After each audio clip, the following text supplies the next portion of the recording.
Millionaire CEO left his wife heartbroken. The very next day she saved his mother's life. The words hung in the air like shattered glass between them.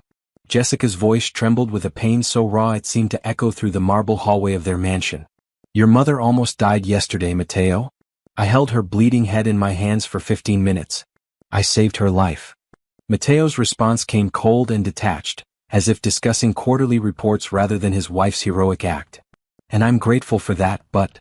Grateful? Jessica's voice cracked with disbelief. I was covered in her blood, fighting to keep her breathing while you were here, with her. The silence that followed was deafening.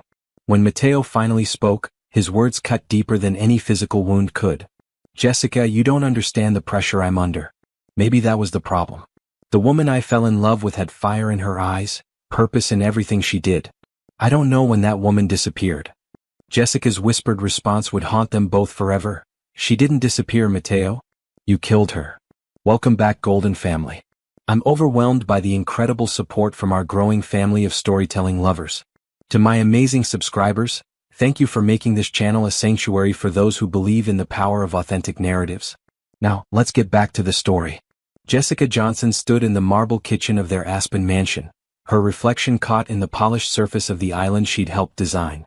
The imported orchids she was arranging cost more than her old monthly salary as a trauma nurse, but the irony had become her daily companion rather than a surprise. Mrs. Smith? Maria, their housekeeper, appeared in the doorway with the quiet efficiency that came from years of working in wealthy households. Mr. Smith called. He'll be late again tonight. Jessica's smile felt practiced, automatic. Thank you, Maria. The words carried no surprise anymore. Mateo had been working late every night for the past 3 months, ever since Nexus Dynamics had announced their expansion into European markets.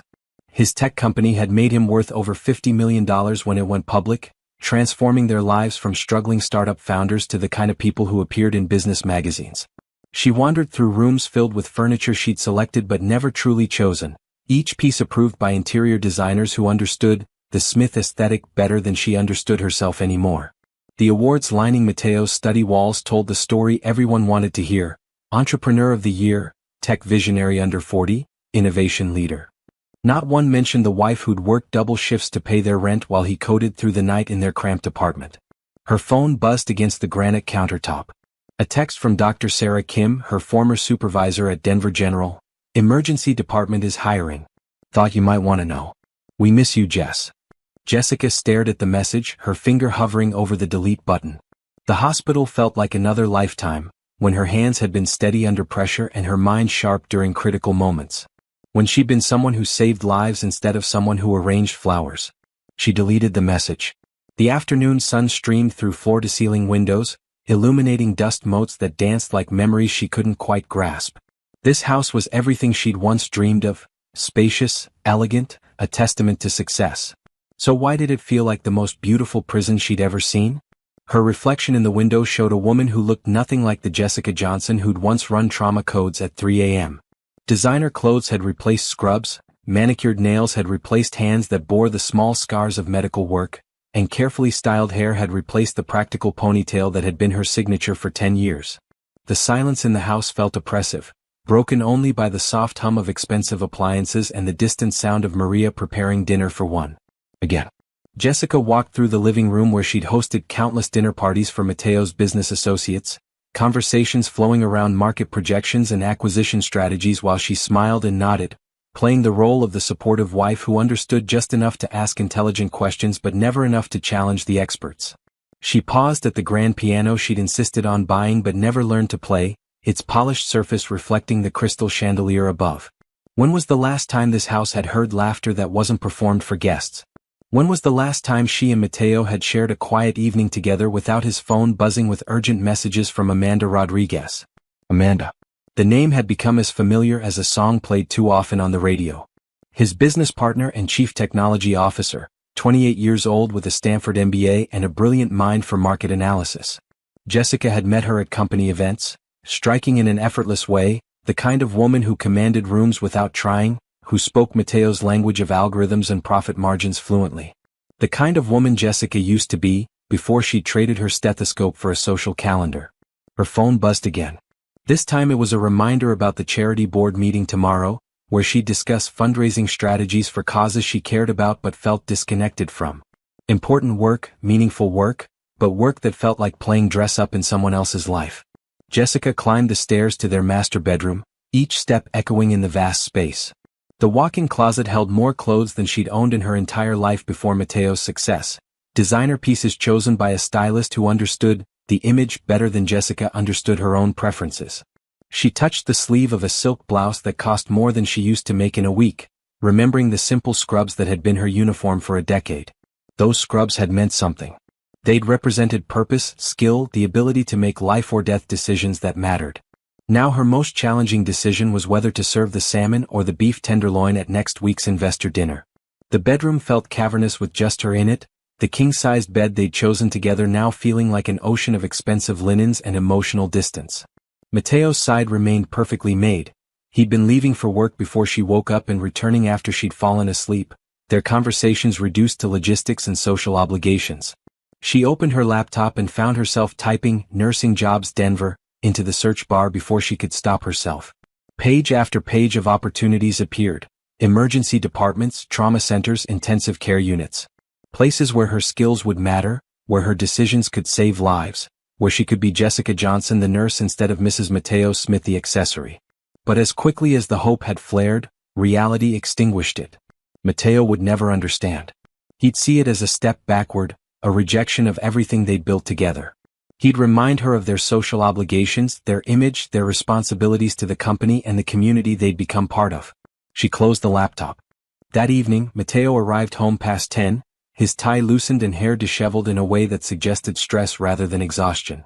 Jessica had kept dinner warm, though she'd eaten alone hours ago while reading a medical journal she'd found buried in a box in the garage, a relic from her former life that felt both foreign and familiar. "Sorry I'm late." Amanda needed help with the investor presentation. The explanation came automatically, delivered without eye contact as he scrolled through messages on his phone. Jessica served his plate with the mechanical precision of someone who'd performed this ritual countless times, watching as he divided his attention between the meal she'd prepared and whatever urgent communication demanded his immediate response. "How did it go?" she asked, settling across from him at the dining table that could seat 12 but usually hosted only one. "Good. Great, actually.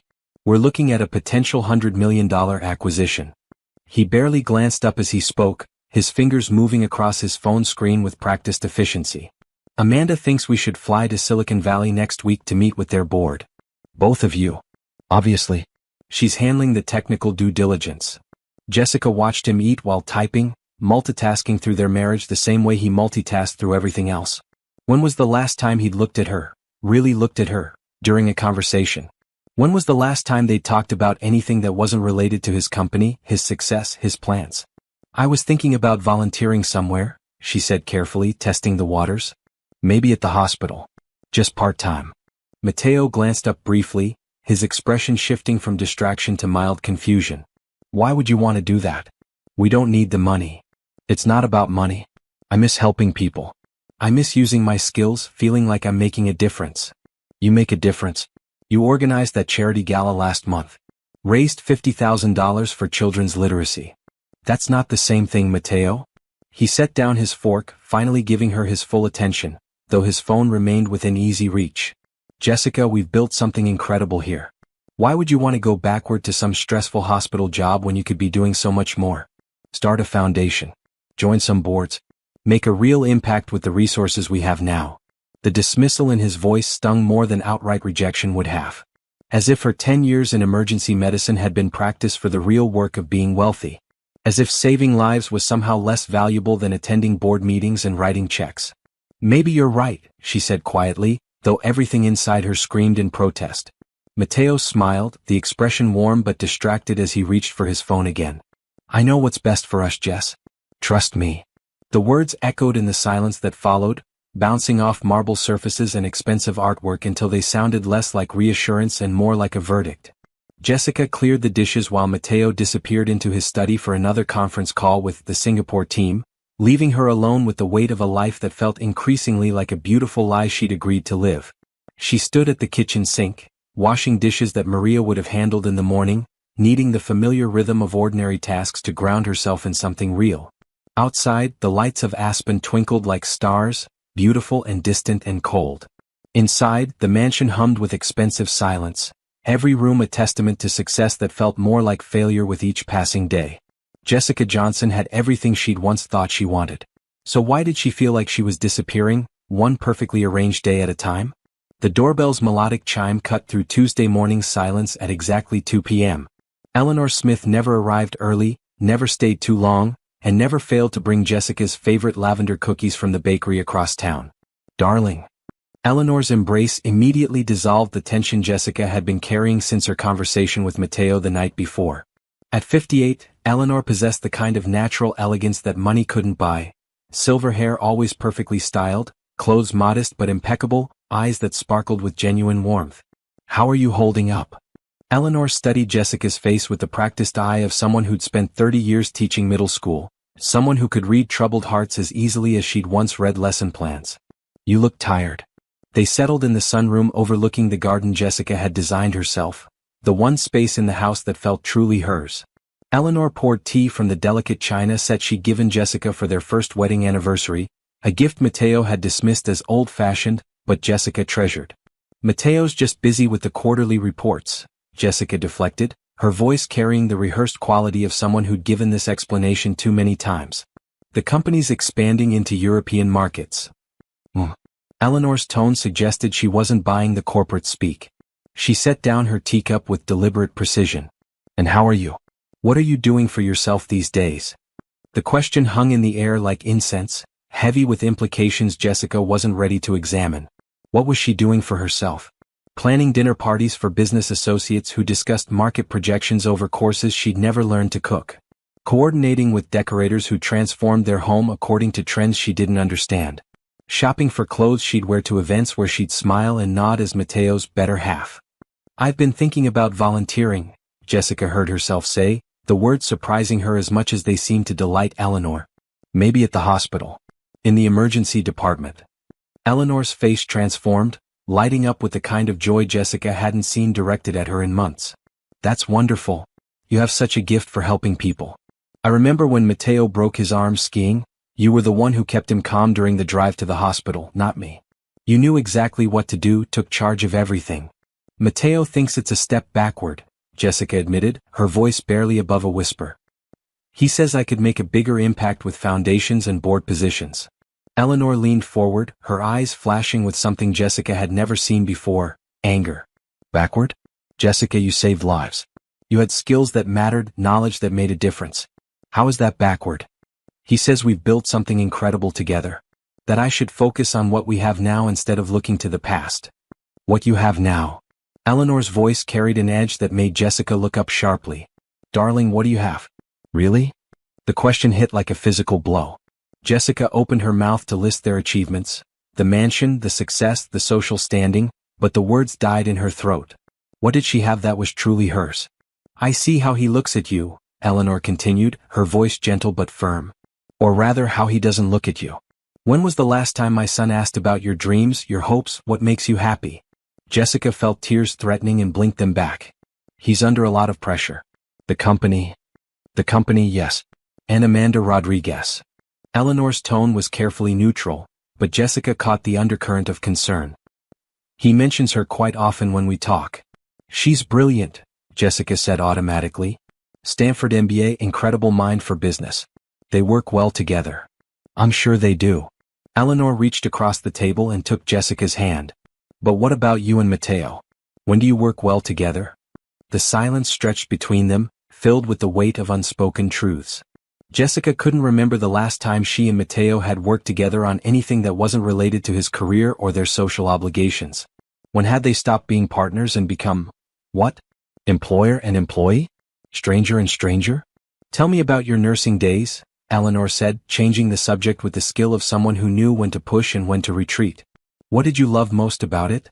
Jessica's face softened as memories flooded back. The moments when everything clicked. When a patient came in critical and you knew exactly what to do, how to prioritize, how to save them. There was this clarity, this purpose. Every decision mattered. You miss it. Every day. The admission came out before Jessica could stop it. I miss feeling useful. I miss being good at something that actually mattered. You are good at things that matter, Eleanor said firmly. You're good at caring for people, at seeing what they need, at making them feel valued. Those skills don't disappear just because you're not in Scrubs. They talked for another hour about everything and nothing: Eleanor's garden, her book club, her volunteer work at the literacy center. She spoke of a life filled with purpose and connection that made Jessica's days of flower arranging and charity luncheons feel hollow by comparison. But more than that, Eleanor listened. Really listened, in a way that made Jessica remember what it felt like to be heard.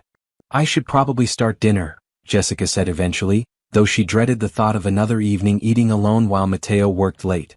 Eleanor gathered her purse, then hesitated, her hand resting on Jessica's arm with unusual intensity. "Jessica, I want you to tell you something, and I need you to really hear me." The seriousness in her tone made Jessica's heart skip. "What is it?" "You are not responsible for my son's happiness. You are not required to sacrifice your dreams to support his. And you are certainly not obligated to disappear so he can shine brighter." Eleanor's eyes held Jessica's with fierce determination. "A man who truly loves you wants to see you flourish, not fade away." The words hit Jessica like lightning, illuminating truths she'd been afraid to acknowledge.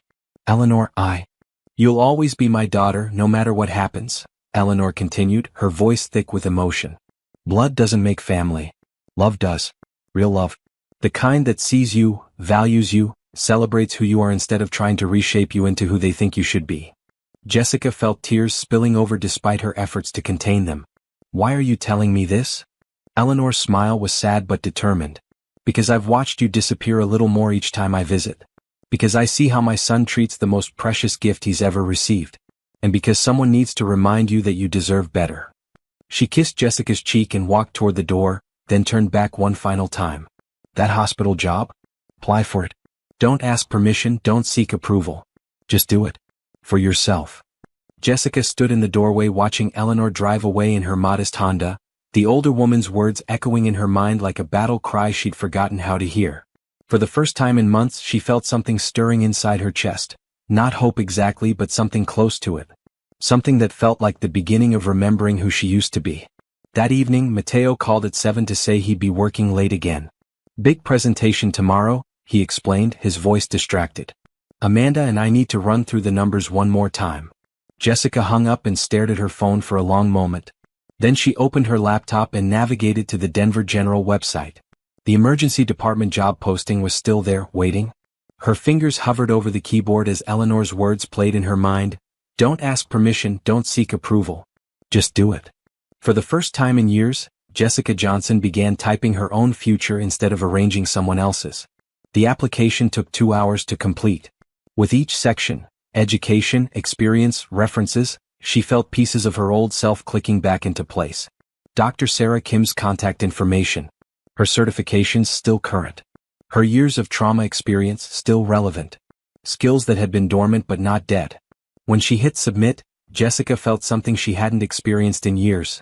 The thrill of choosing herself. Outside, Aspen's lights twinkled in the darkness, but inside the mansion, something had shifted.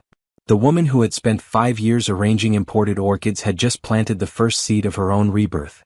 Wednesday morning dawned crisp and clear, autumn painting the aspen trees in brilliant golds. Jessica woke with a sense of purpose she hadn't felt in years. The job application sat in her sent folder like a secret rebellion, and for the first time in months, she dressed in jeans and a simple sweater instead of the designer uniforms that had become her daily armor. She had errands to run, groceries, dry cleaning, the mundane tasks that filled her days, but today felt different. Today they felt like choices rather than obligations. Eleanor's words from yesterday echoed in her mind. "Don't ask permission, don't seek approval. Just do it." The Whole Foods parking lot buzzed with the usual crowd of well-dressed shoppers loading organic produce into luxury SUVs. Jessica had just placed her bags in her Tesla when the world exploded into chaos. The screech of brakes. The sickening crunch of metal. Time slowing to a crawl as physics and fate collided 20 feet away. A silver Honda had been T-boned by a delivery truck running a red light. The car was crumpled like paper, steam rising from the hood, driver's side completely caved in. Other shoppers stood frozen, some pulling out phones to record, others calling 911, but no one moving toward the wreckage. Jessica's body moved before her mind caught up. 5 years of arranging flowers and attending charity galas vanished in an instant, replaced by muscle memory from countless emergencies. She ran toward the destruction, her sneakers slapping against asphalt as she kicked off her jacket mid-stride. Everyone back up. Her voice carried the authority she'd honed in trauma bays, cutting through the chaos like a scalpel. Give us room to work. She reached the Honda and peered through the spiderweb passenger window. Her heart stopped. Eleanor Smith lay unconscious behind the wheel, blood streaming from a gash on her forehead, her left arm twisted at an unnatural angle. The driver's side door was completely jammed, but Jessica managed to force open the passenger door, glass crunching under her knees as she climbed carefully into the car. "Ma'am, you shouldn't," someone called out. "I'm a nurse." The words came out with fierce pride, the first time she'd claimed that identity in years. She pressed 2 fingers against Eleanor's neck, relief flooding through her when she felt a pulse, thready but present. Eleanor's breathing was shallow, labored. Jessica tilted her head slightly to clear her airway, then quickly assessed her injuries with hands that remembered exactly what to do. Head trauma, possible concussion, definitely a broken arm, and based on the way she was breathing, likely bruised ribs. But she was alive. "Eleanor? Can you hear me?" Jessica kept her voice calm, professional, the tone that had once guided panicked families through their worst nightmares. "It's Jessica. You're going to be okay." Eleanor's eyes fluttered open, unfocused and confused. "Jessica? What? Where?" "You were in an accident. Don't try to move. The paramedics are coming." Jessica could hear sirens in the distance, but they sounded impossibly far away. "Stay with me. Keep talking to me. My chest, can't breathe properly."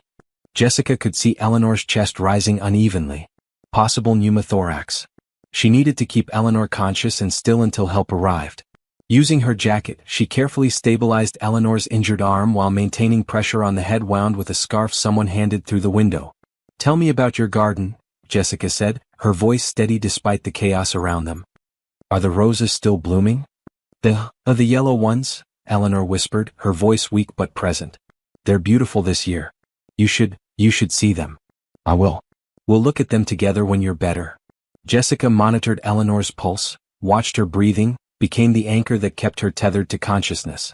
Around them, well-meaning bystanders offered help, but Jessica had slipped back into her element, the calm center of a medical storm.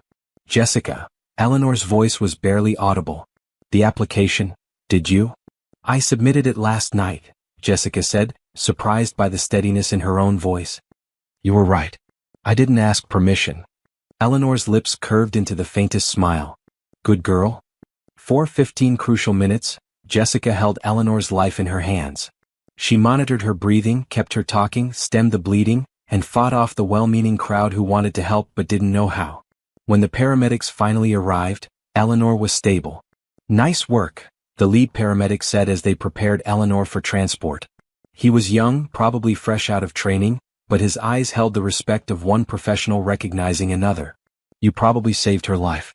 That head wound could have been fatal if she'd lost much more blood." "Can I ride with her?" Jessica asked. "I'm family." The paramedic nodded, and Jessica climbed into the ambulance, holding Eleanor's uninjured hand as they raced toward Denver General, her old hospital. In the chaos of lights and sirens, she felt something she hadn't experienced in years, the profound satisfaction of using her skills to save a life.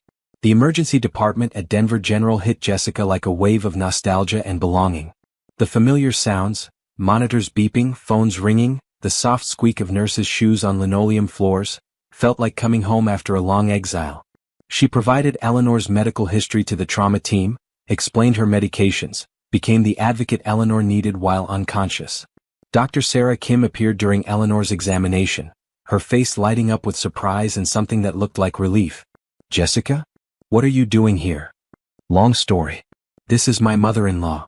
Sarah's eyebrows shot up, but she focused on Eleanor's care with the professionalism Jessica remembered and admired.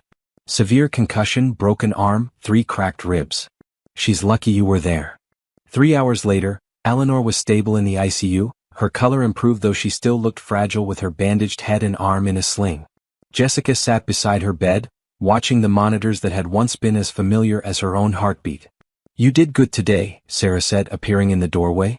"Really good. The way you handled the scene kept her stable, it was like you never left." Jessica smiled, feeling something click into place inside her chest. "It felt like I never left." "The position is still open," Sarah said quietly. "If you're interested." Before Jessica could respond, her phone buzzed. Mateo. She'd called him 4 times since the accident, each call going straight to voicemail. Finally, she called his office. "Mr. Smith is in meetings all day," his assistant had explained. "He's preparing for tomorrow's board presentation with Ms. Rodriguez. Can I take a message?" Jessica had stared at Eleanor through the ICU window, hooked up to machines, bandaged and bruised but alive because Jessica had been there. Because Jessica had remembered who she used to be. "Tell him his mother is in the hospital," she'd said simply. Now, 5 hours later, Mateo was finally calling back. "Jessica? I just got your message. How is she? What happened?" Jessica explained the accident, the injuries, the prognosis. Mateo listened with the focused intensity he usually reserved for business crises, asking clinical questions about recovery times and long-term effects. "I'm on my way," he said finally. "Thank God you were there. I don't know what would have happened if..." "She would have died, Mateo." The words came out flat, matter-of-fact. "The paramedic said so." Silence on the other end of the line. Then quietly, "I'll be there in 20 minutes. Jessica hung up and looked at Eleanor, who was sleeping peacefully under the influence of pain medication. Around them, the hospital hummed with purpose. Nurses checking on patients, doctors making rounds, the constant dance of people whose work actually mattered. For the first time in years, Jessica felt like she was exactly where she belonged. When Mateo arrived, he looked every inch the successful CO. Expensive suit, perfectly styled hair, the kind of presence that commanded boardrooms. But in the ICU, surrounded by the real business of life and death, he seemed smaller somehow. Diminished. "How is she?" he asked, his voice tight with worry. "Stable. She'll recover fully," but it was close. Jessica watched him study his mother's sleeping form, saw the fear in his eyes that money couldn't fix. She was conscious for most of it. Kept asking about her garden. Mateo nodded, then looked at Jessica with something that might have been gratitude. "The nurses said you saved her life. That you knew exactly what to do." "I used to be good at this," Jessica said simply. They sat in silence for a while, watching Eleanor sleep. Around them, the familiar sounds of the hospital created a backdrop that felt more like home to Jessica than their mansion ever had. "I've been thinking about what you said," Mateo said suddenly. "About volunteering here. Maybe it's not such a bad idea after all." Jessica looked at him in surprise, but before she could respond, Eleanor's eyes fluttered open. "There's my guardian angel," Eleanor whispered, her voice weak but warm. "The nurses have been telling me what you did. I'm so grateful, darling." "How are you feeling?" Jessica asked, immediately shifting into nurse mode, checking Eleanor's color, her alertness, the way she was breathing. "Like I've been hit by a truck," Eleanor said with a weak smile. "But alive. Thanks to you." Mateo leaned forward, taking his mother's uninjured hand. "Mom, I'm so sorry I wasn't here sooner. I was in meetings." "You're here now," Eleanor said simply, but Jessica caught the look that passed between mother and son. A look that said they would have words about priorities later. As visiting hours ended, Jessica felt reluctant to leave. The hospital felt like sanctuary, a place where her skills mattered and her presence made a difference. But as they walked to the parking garage, Mateo surprised her. "You were incredible today," he said, his voice carrying a sincerity she hadn't heard in months. "Natural. Like you were meant for this." Jessica looked at him, searching his face for signs of the dismissive attitude he'd shown just days before. "Really? I'm sorry I didn't see it before," he continued. "What you gave up, what you sacrificed. Today reminded me of who you really are." For a moment, Jessica felt a flicker of hope. Maybe they could find their way back to each other.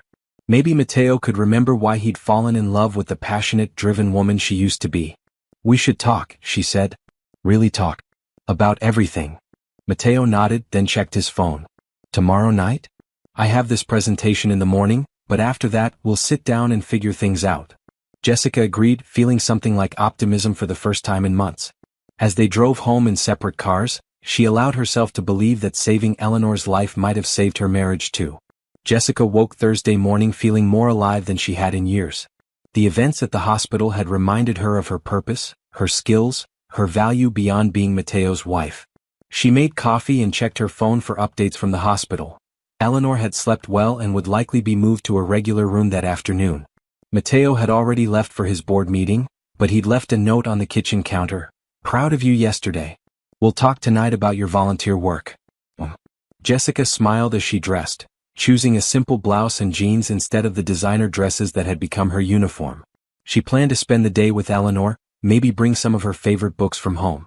For the first time in months, she felt like she had a clear direction, a purpose that extended beyond social obligations and charity galas. The drive to Denver General felt different today, not like visiting a foreign place but like returning somewhere she belonged. The familiar sights and sounds of the hospital energized her in a way that no amount of luxury shopping or spa treatments ever had. Eleanor was awake and sitting up when Jessica arrived, her color much improved though she still looked fragile with her bandaged head and arm in a sling.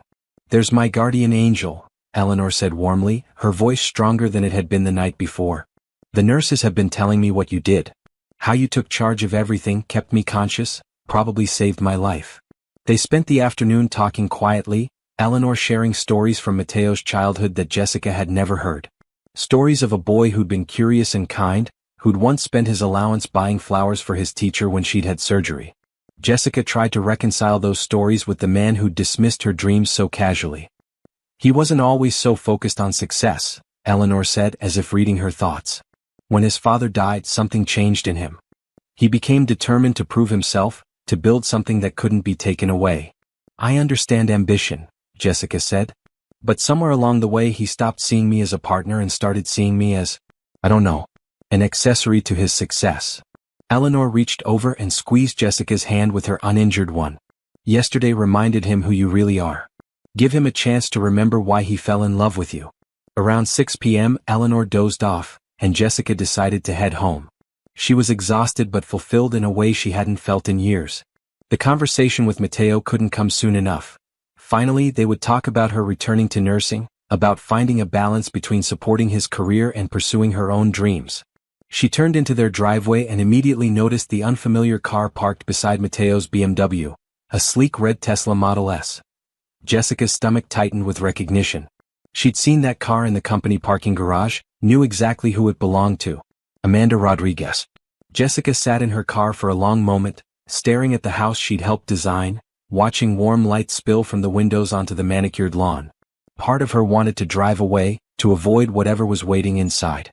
But she'd never been a coward, and yesterday had reminded her that she was stronger than she'd allowed herself to believe. She used her key quietly, slipping through the front door without announcing herself. Male laughter drifted from the living room, followed by a feminine giggle she recognized from countless company events. Jessica moved silently toward the sound, her heart hammering against her ribs. Through the archway, she saw them on the sofa she'd chosen, surrounded by papers and laptops that suggested they were working. But Mateo's hand rested on Amanda's thigh, and she was leaning into him in a way that had nothing to do with quarterly projections or market analysis. "The Singapore expansion could net us 40 million in the first year alone," Amanda was saying, her fingers tracing patterns on Mateo's chest through his unbuttoned shirt. "Brilliant," Mateo murmured, but he wasn't looking at the documents spread across the coffee table. He was looking at Amanda with an expression Jessica hadn't seen in years, desire mixed with admiration, the way he used to look at her when she'd successfully stabilized a critical patient or solved a complex medical puzzle. Jessica must have made a sound because suddenly both of them looked up. Amanda immediately moved away from Mateo, her face flushing with guilt or embarrassment. Mateo stood slowly, his expression shifting from surprise to something harder to read.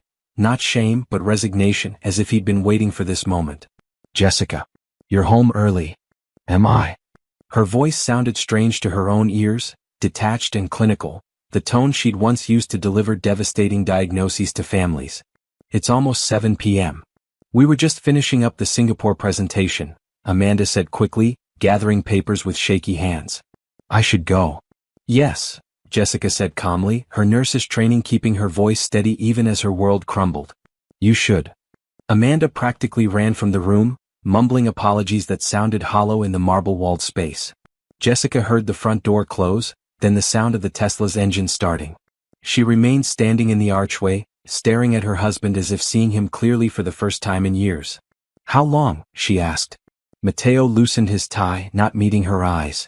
"Jessica, it's not what." "How long, Mateo?" A pause that stretched like eternity. Then quietly, 3 months. 3 months. Right around the time he'd started working late every night. While Jessica had been arranging flowers and planning dinner parties and slowly losing herself in a life that felt increasingly hollow. While she'd been deleting job offers and suppressing her dreams to support his ambitions. "I see."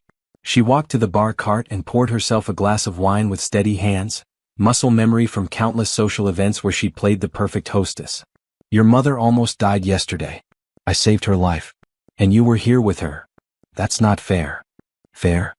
Jessica laughed, a sound devoid of humor that echoed off the expensive surfaces around them. I gave up my career for you. I gave up my dreams, my friends, my identity.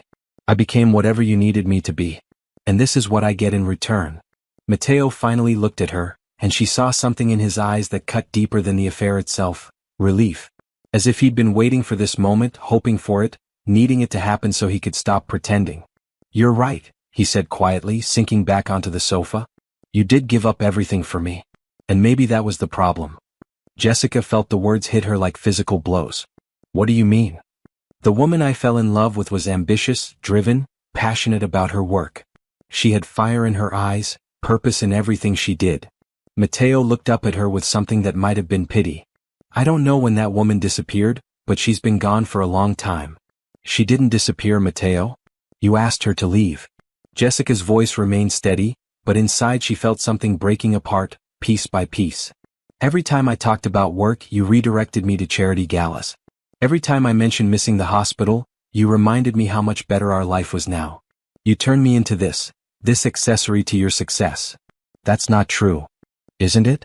When was the last time you asked me about my dreams? When was the last time we had a conversation that wasn't about your company or your achievements or your plans? Jessica set down her wine glass, surprised to find her hands were still steady. Yesterday, for the first time in years, I felt like myself again. I used my skills, saved a life, remembered who I used to be. And your response is to replace me with someone who reminds you of the woman you systematically destroyed. The accuracy of her words seemed to hit Matteo like a slap. He opened his mouth to argue, then closed it again, perhaps recognizing the truth in what she'd said. Amanda is, he started, brilliant, accomplished, everything you turned me into not being. Jessica nodded, her voice carrying the calm of someone who'd finally seen the complete picture. I understand the appeal. She's the woman I used to be before you convinced me that being your wife was more important than being myself. They stared at each other across their beautiful living room, 5 years of marriage dissolving in the silence between them. The grandfather clock in the corner, a wedding gift from Eleanor, ticked away seconds that felt like hours. What do we do now? Matteo asked finally, his voice smaller than she'd ever heard it. Jessica thought about Eleanor lying in her hospital bed, grateful to be alive. She thought about Dr. Sarah Kim's offer to return to nursing. She thought about the woman she used to be, buried under years of playing the perfect wife to a man who'd stopped seeing her as anything more than window dressing for his success. Now, Jessica smiled sadly, feeling something like peace settle over her. Now I remember who I am without you.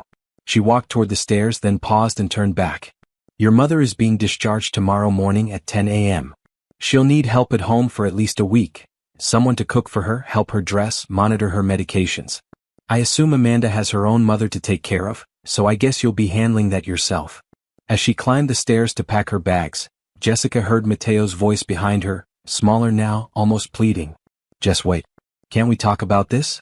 Work something out. She paused on the landing, looking down at the man she'd loved enough to sacrifice everything for.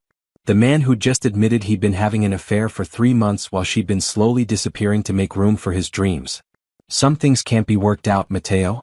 Some things, once broken, can't be fixed. She met his eyes one last time. But some things, once remembered, can't be forgotten again.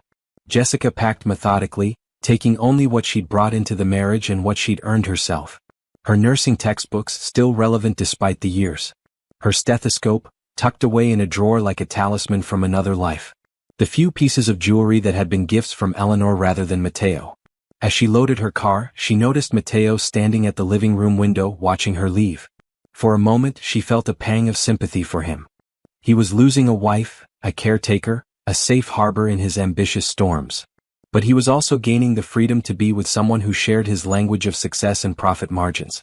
As she drove away from the mansion that had been her prison disguised as paradise, Jessica felt something she hadn't experienced in years: freedom. The woman who had saved Eleanor Smith's life was the same woman who now saved herself. Tomorrow she would visit Eleanor and explain everything. Tomorrow she would call Dr. Sarah Kim about returning to nursing. Tomorrow she would begin rebuilding the life she'd abandoned. Tonight she would remember what it felt like to choose herself. The road ahead was uncertain, but for the first time in years, it was hers to travel. Jessica spent her first night of freedom in a modest hotel near Denver General, the kind of place that catered to traveling nurses and medical residents. People who understood that comfort came from purpose, not thread count. She slept better than she had in months, despite the unfamiliar surroundings and the weight of everything that had changed in a single day. Her phone buzzed incessantly with calls from Mateo, each one going unanswered. By morning, the calls had stopped, replaced by a single text. "We need to talk about logistics." Logistics. Even their divorce would be reduced to a business transaction. Jessica arrived at the hospital early, finding Eleanor already awake and alert, though still pale from her ordeal. The older woman took one look at Jessica's face and knew immediately that something fundamental had shifted. "What happened?" Eleanor asked, her voice gentle but concerned. Jessica told her everything. The discovery, the confrontation, Mateo's admission about the affair and his cruel assessment of who she'd become. Eleanor listened without interruption, her expression growing darker with each revelation. 3 months, Eleanor said finally, her voice tight with anger. "While you were arranging his life, supporting his career, being the perfect wife, he was—" She trailed off, shaking her head. "I'm so sorry, darling. I'm ashamed of my son." "You have nothing to be ashamed of," Jessica said firmly. "You raised a good man. Somewhere along the way, success changed him into someone else." "Success doesn't change people," Eleanor replied with the wisdom of someone who'd taught teenagers for 3 decades. "It reveals who they really are. And apparently, my son is someone who throws away the most precious thing in his life for something shinier and newer." They sat in comfortable silence for a moment, watching the morning bustle of the hospital through Eleanor's window. Nurses making rounds, doctors checking charts, the constant dance of people whose work actually mattered. "What will you do now?" Eleanor asked. "I'm going back to nursing," Jessica said, surprised by how certain she sounded. "Dr. Kim offered me a position yesterday. I'm going to take it." Eleanor's face lit up with the first genuine smile Jessica had seen since the accident. "That's wonderful. You belong here, Jessica. You always did." "I'm scared," Jessica admitted. "It's been 5 years. What if I'm not good enough anymore? What if I've forgotten too much?"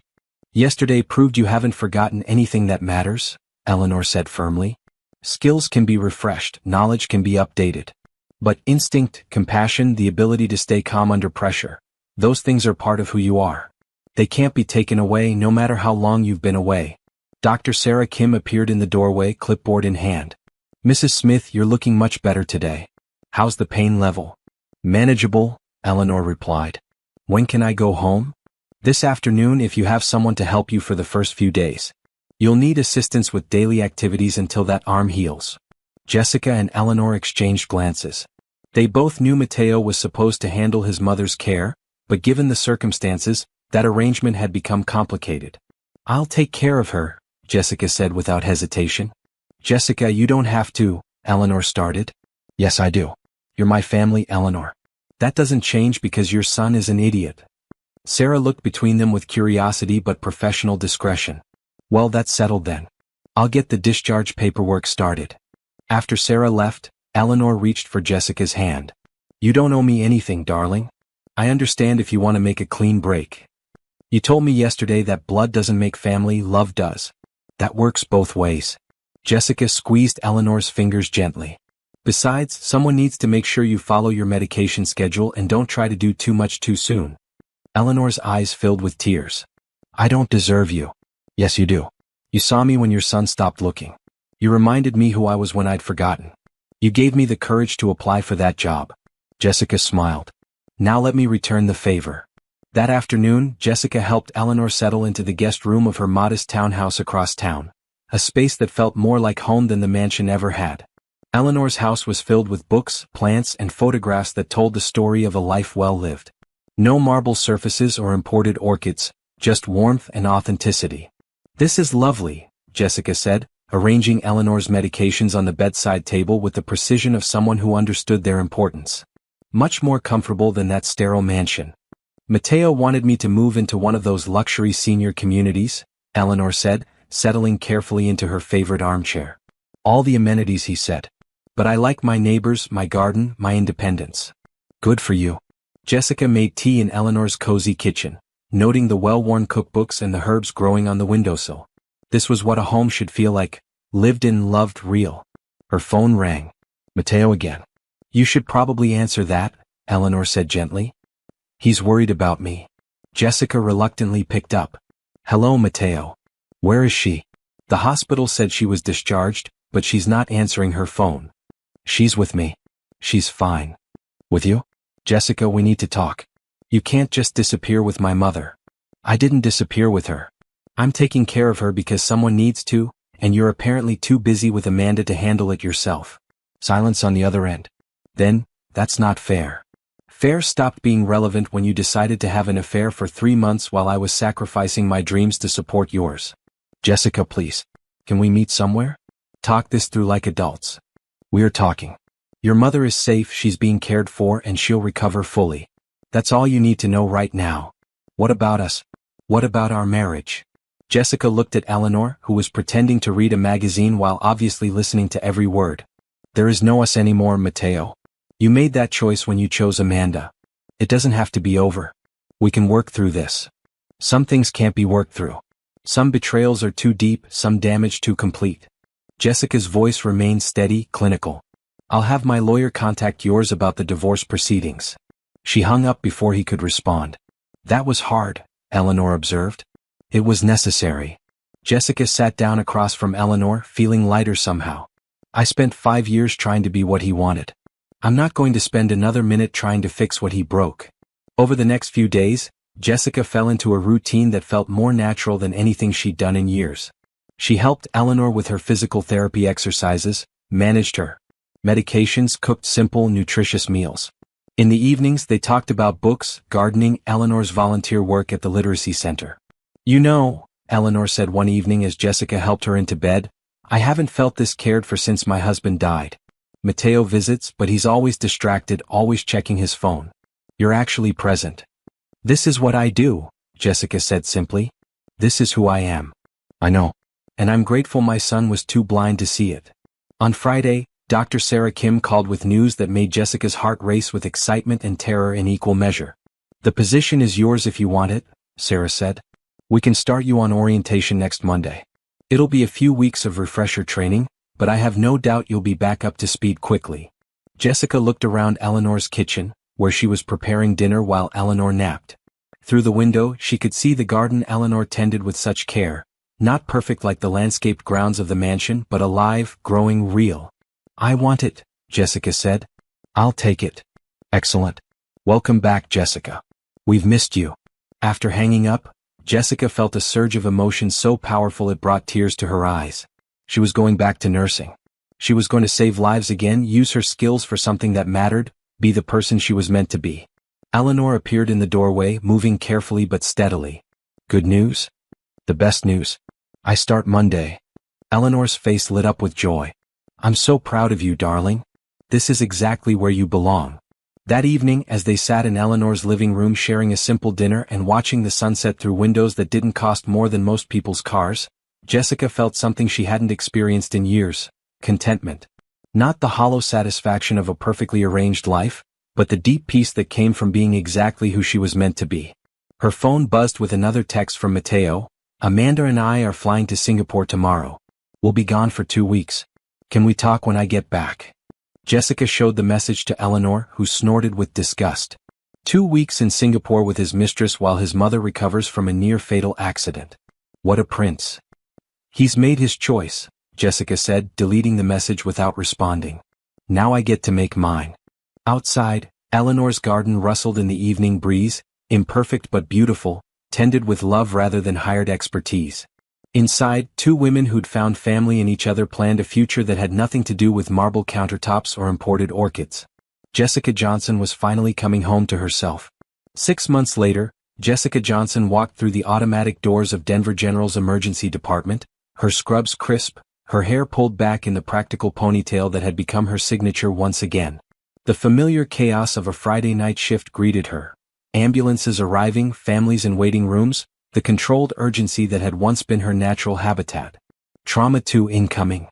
Dr. Sarah Kim called out, and Jessica moved with the fluid precision of someone who'd found her rhythm again. The refresher training had lasted 3 weeks, but within days it was as if she'd never left. Her hands remembered how to start IVs on difficult patients, Her mind automatically prioritized treatments. Her voice carried the calm authority that could steady panicked families. "Nice work on the pneumothorax," Dr. Martinez said as they finished with their latest patient. "Clean chest tube placement." Jessica smiled, feeling the deep satisfaction that came from using her skills to save lives. This was what she'd been born to do, and no amount of money or social status could ever replace the fulfillment she found in emergency medicine. Her phone buzzed with a text from Eleanor. "Dinner at 7? I'm making your favorite lasagna." Jessica grinned as she typed back, "Can't wait. Long shift but good saves today." Eleanor had recovered completely from her accident, though she still insisted Jessica was the reason she was alive. Their relationship had deepened into something neither had expected, a chosen family bond stronger than many blood relationships. Jessica had moved into the small apartment above Eleanor's garage, a space that felt more like home than the mansion ever had. "Johnson, you've got a visitor," one of the nurses called out during her break. Jessica looked up from her chart notes to see a familiar figure in an expensive suit standing awkwardly near the nurse's station. Mateo looked older somehow, success wearing on him in ways that money couldn't fix. His hair was perfectly styled, his clothes immaculate, but there was something hollow in his eyes that hadn't been there before. "Hello, Jessica." "Mateo." She kept her voice professional, neutral. "What are you doing here?" "I wanted to see you. To talk." He glanced around the bustling emergency department with obvious discomfort. "Could we go somewhere more private?" "I'm working. This is my break and it's only 15 minutes. "Right. Of course." He shifted uncomfortably, clearly out of his element in the hospital environment. "You look good. Happy." Jessica studied his face, noting the stress lines that hadn't been there 6 months ago, the way his eyes darted around as if he couldn't quite focus on any one thing. "Thank you. How's the Singapore expansion going?" "Good. Great, actually. We closed the deal last month. 42 million in the first quarter alone." The words came out automatically but without the enthusiasm she remembered. "Amanda's handling the implementation." "I'm sure she is." Jessica's tone remained carefully neutral. "How is Amanda?" Mateo's expression shifted, something flickering across his features that might have been regret. It's complicated." "Complicated how?" "She's brilliant at business, but..." He trailed off, seeming to struggle with words. "She's not you, Jessica. She doesn't understand when I need quiet, doesn't know how to calm me down when I'm stressed. Everything is about work, about the next deal, the next acquisition." Jessica felt a flicker of something that might have been sympathy, but it was quickly replaced by clarity. "That's what you wanted, Mateo? Someone who spoke your language of profit margins and market analysis." "I thought it was. But living with someone who only sees you as a business partner." He shook his head. "I miss having someone who cared about me as a person, not just as a CEO." "You had that," Jessica said quietly. "You threw it away." I know I did." Mateo stepped closer, his voice dropping to almost a whisper. "Jessica, I made a mistake. A huge mistake. I see that now. Do you?" Jessica looked at him with the same clinical assessment she used on patients. "Or do you just miss having someone take care of you while you focused on your career?" "That's not fair." "Fair?" Jessica almost smiled. "Mateo, you had an affair for 3 months while I was sacrificing my dreams to support yours. You told me the woman you fell in love with had disappeared, when you were the one who systematically erased her. Now that woman is back and suddenly you want her again?" "Yes," he said simply. "I want you back. I want us back."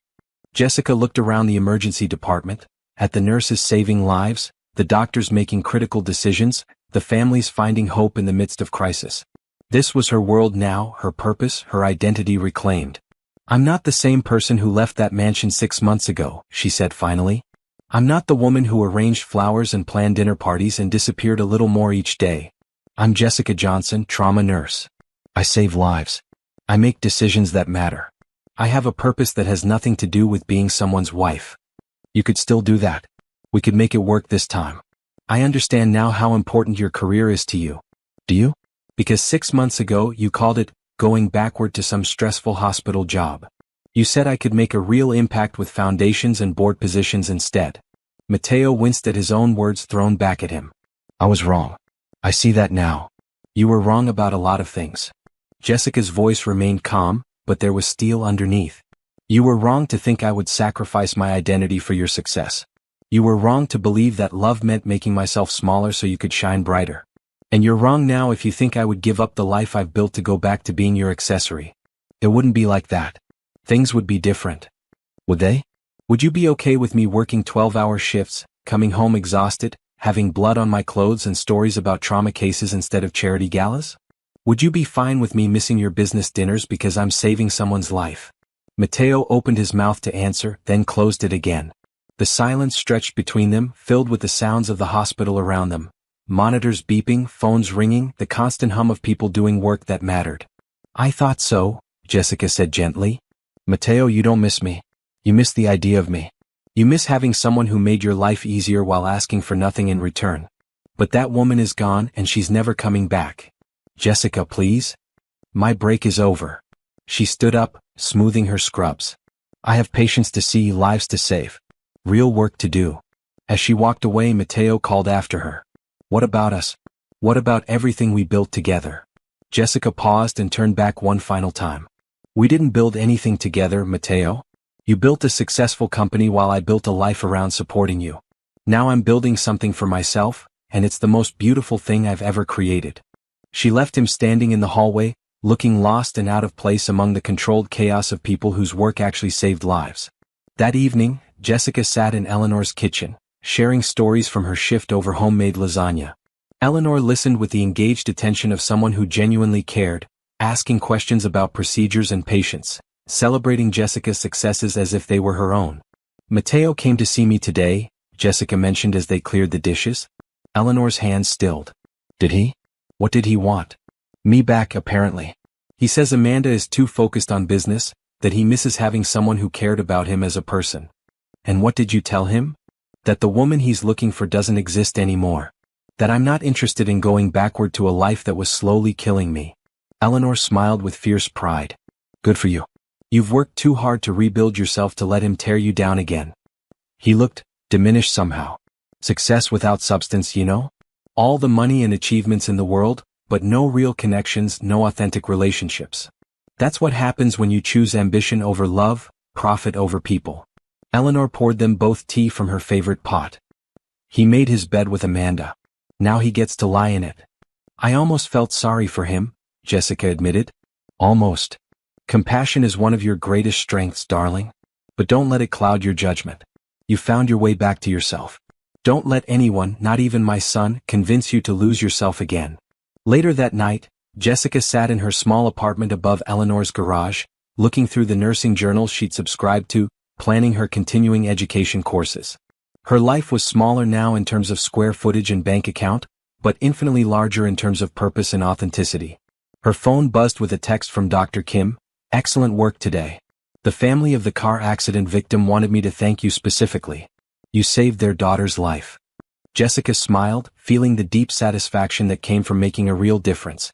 This was what success looked like, not magazine covers or business awards, but the knowledge that her skills, her presence, her choices had kept someone's daughter alive to see another day. Outside her window, Eleanor's garden rustled in the evening breeze. Imperfect but beautiful, tended with love rather than hired expertise. Like the life Jessica had built for herself, modest but authentic, challenging but fulfilling, hers in every way that mattered. She'd traded marble countertops for linoleum floors, designer clothes for scrubs, imported orchids for Eleanor's homegrown tomatoes. And she'd never been happier. Jessica Johnson had finally come home to herself, and no amount of money or regret could convince her to leave again. The woman who had once saved Eleanor Smith's life had learned the most important lesson of all. Sometimes the person who needs saving most is yourself. 1 year after the accident that changed everything, Jessica stood in the trauma bay where she'd first returned to nursing, watching a new resident struggle with a difficult intubation. The young doctor's hands shook slightly as she attempted the procedure on a critical patient. Take a breath, Jessica said calmly, stepping beside her. Feel for the landmarks. Trust your training. The resident steadied, following Jessica's guidance, and successfully secured the airway. The patient's oxygen levels immediately improved, and the crisis passed. Thank you, the resident said, relief evident in her voice. I don't know what I would have done without you. You would have figured it out, Jessica replied with a smile. But sometimes we all need someone to remind us what we're capable of. As the resident moved on to her next patient, Jessica reflected on how much had changed since that day she'd pulled Eleanor from the wreckage. She'd been promoted to senior trauma nurse, had completed advanced certifications, and was now mentoring new staff. Her life had found a rhythm that felt as natural as breathing. Her phone buzzed with a text from Eleanor. Garden party at 3 p.m. The roses are spectacular this year. Don't be late. Jessica grinned. Eleanor's Sunday garden parties had become legendary among their circle of friends, a mix of retired teachers, hospital staff, and neighbors who gathered to share food, stories, and laughter in the backyard that Eleanor tended with such care. These gatherings were everything the mansion's dinner parties had never been. Authentic, warm, filled with people who genuinely cared about each other. After her shift, Jessica drove through the familiar streets to Eleanor's house, noting the small changes that marked the passage of time. New flowers in the community garden, a fresh coat of paint on the neighbor's fence, children playing in yards where families actually lived instead of just existing. Eleanor's backyard was already filled with guests when Jessica arrived. Dr. Sarah Kim was there with her husband, discussing vacation plans with Maria, the former housekeeper who'd become Eleanor's dear friend after leaving the mansion. Several of Jessica's nursing colleagues mingled with Eleanor's book club members, creating the kind of genuine community that money couldn't buy. "There's my favorite trauma nurse," Eleanor called out, embracing Jessica warmly. At 59, Eleanor had never looked better. Her recovery from the accident complete, her spirit brighter than ever. "How was your shift?" "Good. Busy. Saved a few lives, mentored a resident, you know, the usual." Jessica accepted a glass of Eleanor's famous iced tea, made with herbs from her own garden. "The usual," Eleanor repeated with a laugh. "Listen to yourself. A year ago you thought arranging flowers was an accomplishment. Now you save lives and call it usual." They were interrupted by the arrival of an unexpected guest. Matteo appeared at the garden gate, looking uncertain and out of place among the casual gathering. He'd lost weight, Jessica noticed, and there was a weariness in his posture that spoke of more than just physical exhaustion. "Mom," he said quietly, approaching Eleanor with obvious hesitation. "I hope it's okay that I came." Eleanor's expression was carefully neutral. "Of course. You're always welcome in my home, Matteo." The conversation around them gradually quieted as people noticed the tension. Jessica felt the protective instincts of Eleanor's chosen family kick in. These people had watched Eleanor recover from her accident, had seen Jessica rebuild her life, and they weren't inclined to welcome disruption. "Hello, Jessica," Matteo said, his voice carrying none of the confidence she remembered. "Matteo." Jessica's tone was polite but distant. "How are you?" "I'm..." He paused, seeming to struggle with the question. "I'm getting divorced." The admission hung in the air like smoke. Eleanor's eyebrows rose slightly, but she said nothing. "I'm sorry to hear that," Jessica said, and meant it. Despite everything, she took no pleasure in his pain. "Amanda and we were never really compatible. Too much ambition, not enough."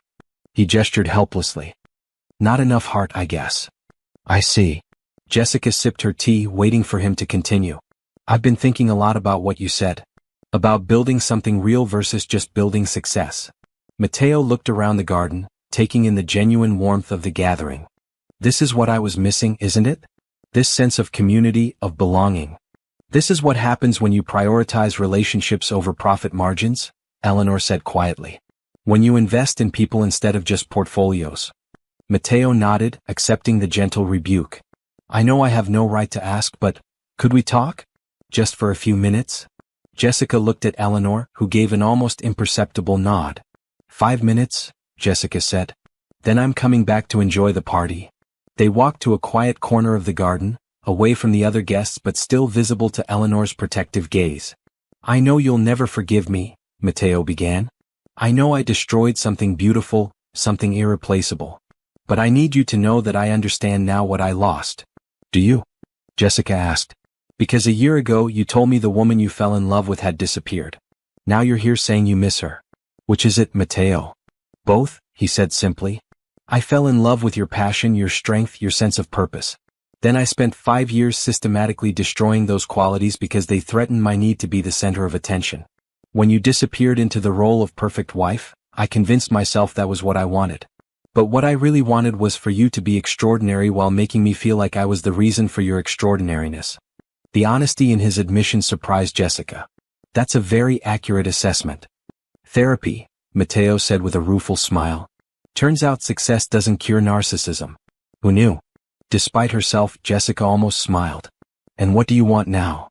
Nothing, he said, and the simplicity of the answer caught her off guard. I don't want anything from you, Jessica. I just wanted to tell you that seeing you here in your element, surrounded by people who love and respect you, it's the most beautiful thing I've ever witnessed. You're exactly who you were meant to be. Jessica studied his face, looking for signs of manipulation or hidden agenda, but found only genuine regret and something that might have been peace. I'm glad you found your way back to yourself, he continued. I'm sorry it took losing you for me to understand what I'd had. Some lessons can only be learned the hard way, Jessica said gently. The question is what you do with the knowledge once you have it. I'm selling the company, Matteo said suddenly. Well, my majority stake anyway. I'm keeping enough to be comfortable, but I'm done with the endless pursuit of more. I want to find something that actually matters. That's a big change. Not as big as the one you made. You gave up everything you thought you wanted to become who you really are. I'm just finally catching up. They stood in comfortable silence for a moment, watching Eleanor's guests laugh and share stories in the golden afternoon light. I should get back, Jessica said finally. Of course. Matteo hesitated, then added, for what it's worth, I think my mother loves you more than she's ever loved me. And I can't blame her. You're the daughter she always wanted. Eleanor and I chose each other, Jessica said. That's what makes it real. As they walked back toward the party, Matteo stopped one more time. Jessica? Thank you. For what? For saving my mother's life. For showing me what real strength looks like. For becoming exactly who you were meant to be, even when it meant leaving me behind. Jessica nodded, accepting his gratitude without bitterness. Take care of yourself, Matteo. Find something that feeds your soul instead of just your bank account. He left quietly, and Jessica rejoined the party, slipping back into conversations about books and travel plans and the small joys that made life meaningful. Eleanor appeared at her side, linking their arms with the easy affection of true family. How do you feel? Eleanor asked. Free, Jessica said without hesitation. Completely, finally free. As the sun set over Eleanor's garden, painting the sky in shades of gold and pink, Jessica looked around at the faces of people who'd become her chosen family. Dr. Kim, who'd given her a second chance. Maria, who'd found her own freedom after leaving the mansion. Eleanor's book club friends who'd welcomed Jessica with open arms. Her nursing colleagues who respected her skills and valued her contributions. This was what success looked like, not magazine covers or business awards, but the knowledge that you were exactly where you belonged, surrounded by people who saw and celebrated your authentic self. Jessica Johnson had learned the most important lesson of all. The person you save might just be yourself. And sometimes, that rescue leads to a life more beautiful than anything you could have imagined. In the distance, Eleanor's roses bloomed in wild profusion, imperfect but stunning, tended with love rather than hired expertise. Like the life Jessica had built for herself, they were proof that the most beautiful things grow not from careful control, but from authentic care. The woman who had once arranged imported orchids now helped tend a garden where real relationships bloomed. And she had never been happier. As the evening stars appeared overhead, Jessica smiled, knowing that tomorrow would bring new challenges, new patients to save, new opportunities to make a difference. She was exactly who she was meant to be, and no one could ever take that away from her again. The end of one story had become the beginning of something infinitely better. A life lived on her own terms, filled with purpose, surrounded by love, and rooted in the unshakable knowledge of her own worth. Jessica Johnson was finally, completely, authentically home. If Jessica's story moved you, if it reminded you of your own worth or inspired you to reclaim a dream you've set aside, I want to hear from you. Drop a comment below and tell me, what would you do if you had Jessica's courage? What dream have you been putting on hold for someone else's vision of your life? And here's what I need from you right now. Smash that like button if this story touched your heart. Your likes tell me that these deep, meaningful narratives matter to you, and they help this story reach others who might need to hear Jessica's message of hope and self-discovery.